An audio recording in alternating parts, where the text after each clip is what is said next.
So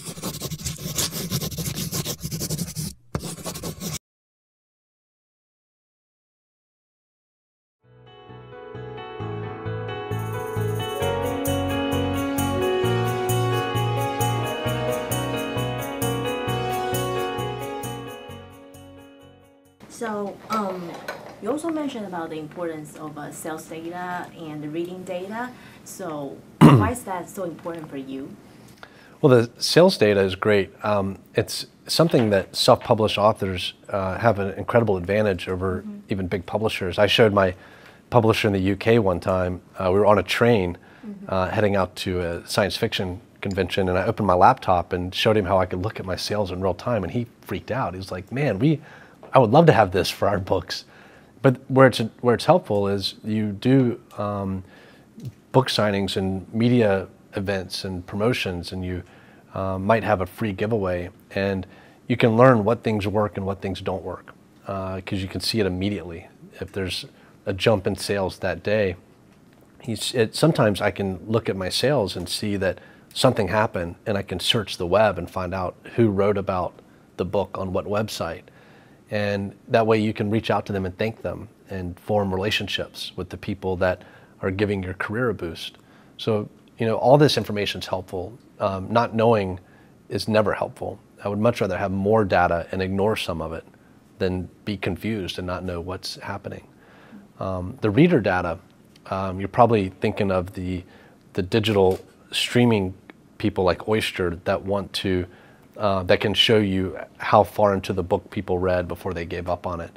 I like to think of writing as just a different type of oral storytelling. This is the origin of our passion for sharing stories started like you and I are just talking right now. And if you fell asleep right now, I would know that what I was talking about was not interesting, and that would give me feedback. Like, okay, when I started talking about my dog, she took a nap. So she's just not interested in my dog. Well, when you're writing books, you don't have this feedback like you do when you're telling stories around a campfire. People aren't laughing or applauding or crying or cheering. And so you're left guessing, am I making an impact with this reader? And I think I do this, and I think probably most writers who are married do this. I give my manuscript to my wife and I watch her read it. I'll sneak around the corner and I'm watching her read. Like, is she laughing at the right part? Is she having an emotional response? And if I do hear her laugh in the other room, I'll say, what part are you reading right now? And she'll tell me, oh, it's this scene. And I'll know, okay, I did a good job with that scene. So these are things that storytellers used to have from readers, and now we don't. If they got to a point with the devices where they could say someone gets to, like, a good percentage of people get to a certain chapter and stop reading, maybe you could look at that chapter and say, what was it about this that people didn't like? Just like a band, if they were playing live music, they could say, okay, everyone was dancing for all these songs, and we played that one song and everyone stopped dancing and people went to the bar. Maybe you don't play that song at the next gig. And it's just being a good artist to find out how people are responding to your creation. So would you please take yourself as example, how you use the data to better understand your readers? Well, unfortunately, this is all theoretical. Amazon has this information for the Kindle, but they don't share it with the authors. I would love for them to, but I would like for them to share how many people, when they buy the first book, buy every book in the series. What are my old books? Which of my old books do most people go and check out? If there's one that people aren't going, like From Wool to go check out The Hurricane, what if I lowered the price of The Hurricane? Would that make a difference? Publishers can't keep up with every book that they publish and have this much experimentation. It's just too much work. But every author loves their books and their work, so they have the motivation to follow this information and see what things I can do to, if I change the cover of a book that's not selling well, does that give it a boost? And if not, can I change it back and try something different? I just think it's helpful to experiment as much as you can. Mm-hmm. So is there any other tools that helps you to have better understanding of your readers? Well, putting my email address in the backs of books and letting people, you know, in my print editions, if you open the front cover, my email address is there, my Twitter handle is there. So people can get in touch with me directly and tell me what they think about books and what they would love, like, why don't you write a sequel to this story? And, you know, what happens next in this tale? So that's helpful. I also like reading the reviews that they leave on websites. This is where you can find out what you're doing right and what you're doing wrong. A constructive negative review can help you become a better writer. And you know, when people, I never get offended when people say they don't like my book because of the writing, because that's just, you can't please everybody. But you can learn something about what things you might do better as an author. And yeah, again, that's just more data, all those customer reviews. It's just so helpful. Before, you relied on the reviews only of professional reviewers in major media outlets. So you only had, if you were lucky, if you're a small-time writer, you might not get any reviews, maybe your local paper. So you just don't have much information. And now you have so much information, you get to pick and choose what parts you want to listen to. Mm-hmm.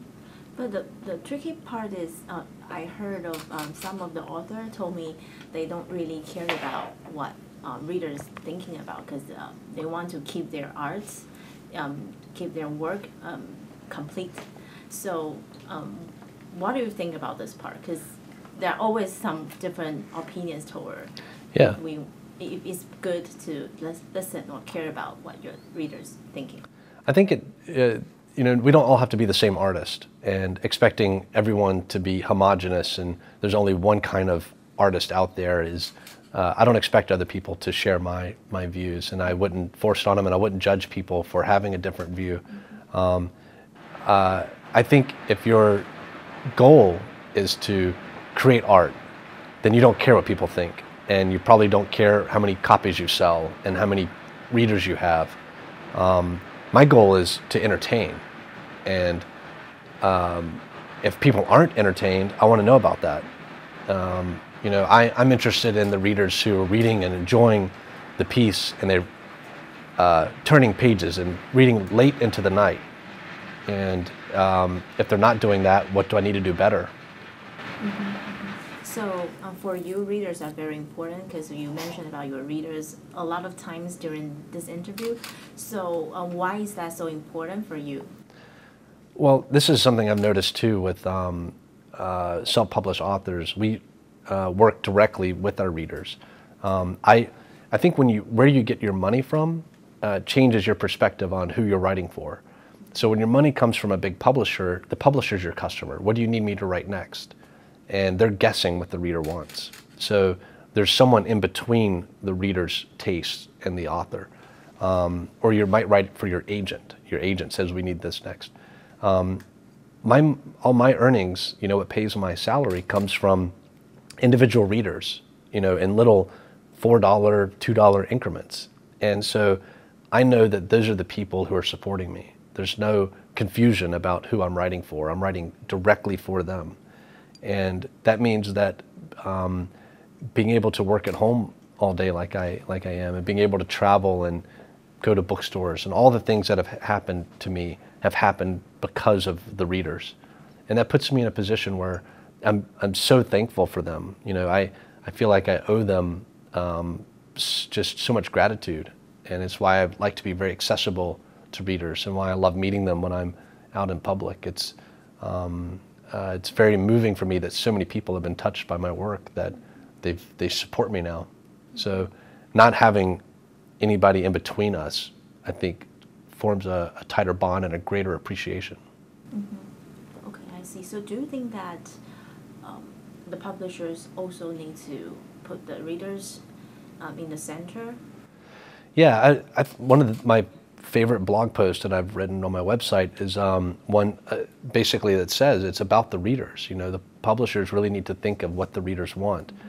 And again, like all of my ideas stem from that. You know, getting rid of digital rights management, lowering the price of ebooks, packaging ebooks with the hardbacks. What can you do to make the readers happy? that should be not how can we make bookstores happy, how can we make the media happy, there's all these other people that we can view as our customers. And I think we make bad decisions if we put anyone ahead of the reader. Let's just do everything we can for them and treat them like, put them on a pedestal and treat them as, the royalty that they are. I mean, they provide everything for this industry. Mm-hmm. So last time you mentioned about internet affect a lot of it, industry of the world and make some of the middlemen disappear. So what about in book industry? If some of the middlemen disappear, what kind of new rule, new character will come out after the ebooks and internet come to the industry? Well, I think we're already seeing new important people, book bloggers, just regular readers who start their own website, and are avid readers, and they develop a reputation for what if you like something they recommend, you're going to like it. So these people have become very important, maybe even more important than the old newspaper reviewers. And publishers are now sending free books to these. A lot of them are very young, like in high school, and they read a lot of books and they publish what they love. And the word of mouth that they generate is so important, and that's a brand new middleman that really didn't exist before, these avid reviewers and avid readers. I think agents, literary agents, will be very important in the future because they're going to help discover new voices and help them self-publish. If once publishers stop taking more and more risks on new writers and they're just looking to do sequels and spend a lot of money on the books that they know will sell a lot of copies, literary agents might become the new person to help launch a career and help establish a readership and build your name up until they can do a deal with a big publisher. But in the end, the reader is still going to be the most important part. The reviews that they write, the sharing their favorite books on social media, that's how books go viral. It's how my career took off, and everyone that I see now, A.G. Riddle, Matthew Mather, Patricia Fitzgerald, all these people who are having sudden success, it's all happening from the reader, not from them buying advertisement and not from a publisher promoting their book. It's a handful of the right people fall in love with their story and tell everyone they know, and it snowballs. Mm-hmm. So I read about your post about how do you want to fix the book industry if you are an owner of a book. Yeah, so I just wondering that there are so many discussions after you post it. So have you ever expected that when you write that? No, I don't. When I write stuff on my blog, I don't expect anyone to read it because for 5 years, no one read my blog. So now when I write something and it gets spread on Twitter and everyone starts discussing it, it's really strange for me. And to be honest, it makes me a little scared to publish things on my blog now because it's easier when no one's going there. But I saw people from major publishers tweeting it to each other, and I thought, what are you doing on my blog reading this? So it's terrifying. But there's a lot of writers blogging about these changes, and I'm not the only one saying these things. And it's very, I was being very funny about it and tongue-in-cheek and not very serious about I would never want to run a publishing house. I'm having too much fun doing what I'm doing. But as a writer who wants other writers to do well and wants what's best for readers, I think there are things that they could change to help both of those parties. I think the bookstore model is so entrenched that publishers are thinking of the bookstore as their customer. And we need to get back to thinking of readers as our customers. And that means doing things like giving away ebooks with the hardbacks, lowering prices, releasing the paperback the same, maybe even get rid of the hardback for a lot of fiction titles and just get less expensive paperbacks out there. So as a bookseller and as a reader, I'd think of things that that publishers could improve. And I know they're working on these things. It just takes time.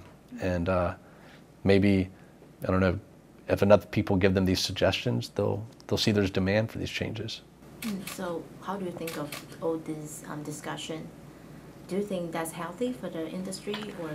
Oh yeah, I think the more voices you have, the more opinions, the more transparency, the better. I mean, I would love to hear more readers weigh in on what they like to read, and that's what websites like Goodreads and the Amazon review system really helps. And I think publishers should spend a lot of time looking at the bestseller list and seeing what's doing well. In science fiction, one of the genres that I write in, the top books almost all the time are self-published books. And it shows that readers want these stories. And publishers, if they want to make money and stay in business, and bookstores should look at these lists and say, we need to carry these books, and we need to publish more books like these, and we need to sign more authors writing books like these.